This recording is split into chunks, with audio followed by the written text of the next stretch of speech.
Hello guys, welcome back to the channel. Today we're talking about how to move on in life after failure. It's something that does take conscious effort to do and can be difficult to do, but hopefully we'll jump into it and it'll be helpful today.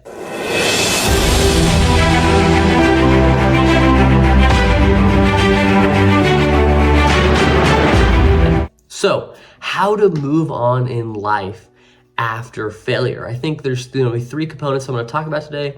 Those being define the failure, number one, the next step of reflection necessary to move on, and then factors to maximize success for the future.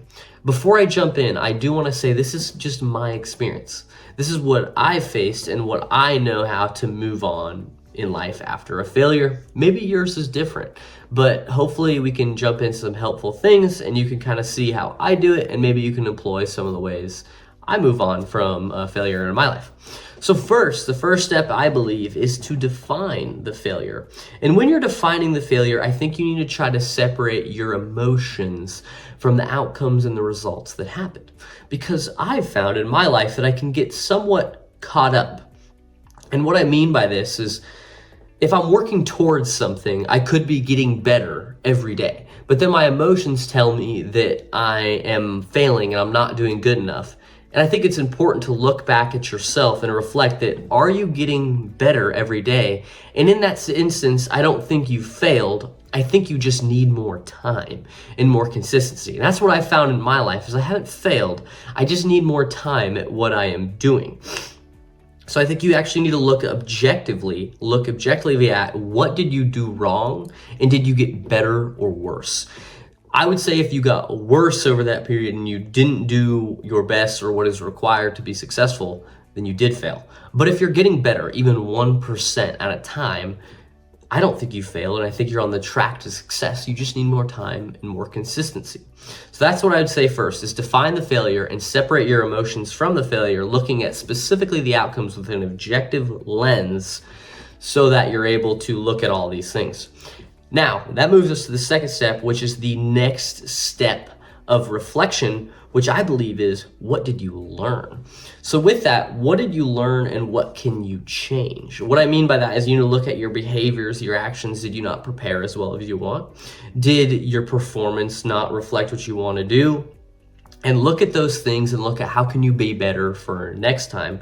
And the way you do that, I think, is helpful, is to write it out. Write out the situation, exactly what happened, because that is objective. Say, this is what I did, this is where I went wrong, and this is what I want to do next time. I think that can be very powerful and very enlightening in a way. And so for me, an example of failure in my life is when I was in school, I got like an F in a class. And it's because I simply didn't do my best. I just simply didn't do the presentations because I thought that in class didn't matter. And I got an F. And I think what I learned is that success takes me doing my best in every area, not just the areas that I want to choose it in, because it's all related. So I try to do the best in all my areas of my life now, whereas in the past I would only do my best in the areas I wanted to, which really isn't doing your best at all and stuff like that. So that's kind of an example of a failure, and that's kind of not even a macro failure, that's kind of a micro failure. So obviously if you're facing a macro failure, you've kind of got to define it differently and stuff like that and look at it. But it's what you need to do, I think, is acceptance. Practice acceptance with yourself. Don't beat yourself down about your failure, because it's okay. We are humans and we are not going to win. We're going to fail and we're going to lose. And that's what it takes to be successful, is you need to lose over and over and over again and get comfortable with it. So I don't want you to beat yourself up just because you failed. You need to learn from it, and you need to make sure it doesn't happen again, or try not to make it happen and make the same mistake again, but don't beat yourself up on it.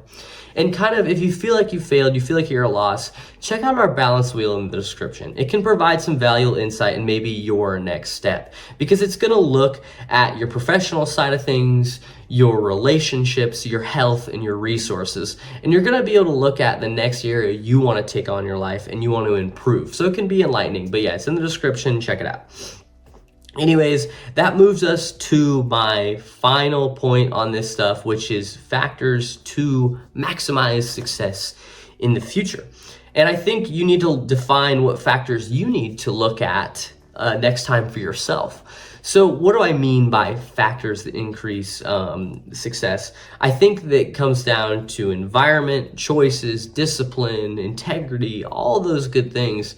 And you need to look at what factors do you need to improve upon? Do you need to be more consistent? Do you need to be more disciplined? What do you need to try next time? Do you need to be a little more risky with the things you're doing? Those are factors for you to define, but I think it's important that you look at them and look at what you want to change for next time. I think an easy one and one of the most important when it comes to failure is environment. Number one, who are you surrounded by? And then number two, what are you putting in your environment? An easy example is fitness. So if you want to get in shape, it wouldn't make sense to hang out with 5 overweight people. What would make sense is to go hang out with people who are in shape, already go to the gym, and you're just gonna be generally more motivated to do so when you're around those people. And that goes for any habit, any successful habits or any not good habits. If you hang around those people that have those habits, you're gonna be more likely to do so.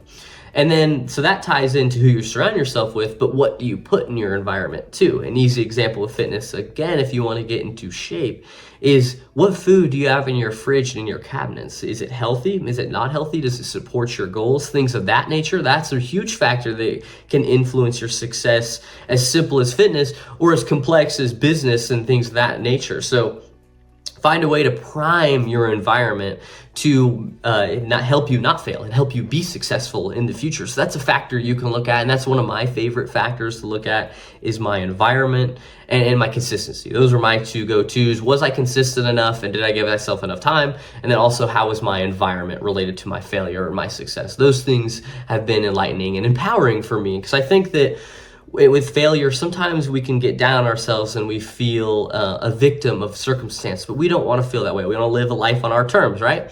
So with that, being able to look at all this stuff, what did you learn? What factors do you need to improve upon next time to maximize your success, empowers you and allows you to do so. So I think from there, it's then creating a new plan and sticking to it. And I would encourage you to write this plan down. And a good question you can ask yourself is, what does amazing look like 12 months from now? When you write that out, and you can go around the balance wheel again and look at what does amazing look like in this area or that area, it can empower you to then create a success plan to help you not fail, and you're visualizing what amazing look like, and then you can break it down. What do I need to do to get there? And it creates a really good plan for you to help and not fail and whatever that is.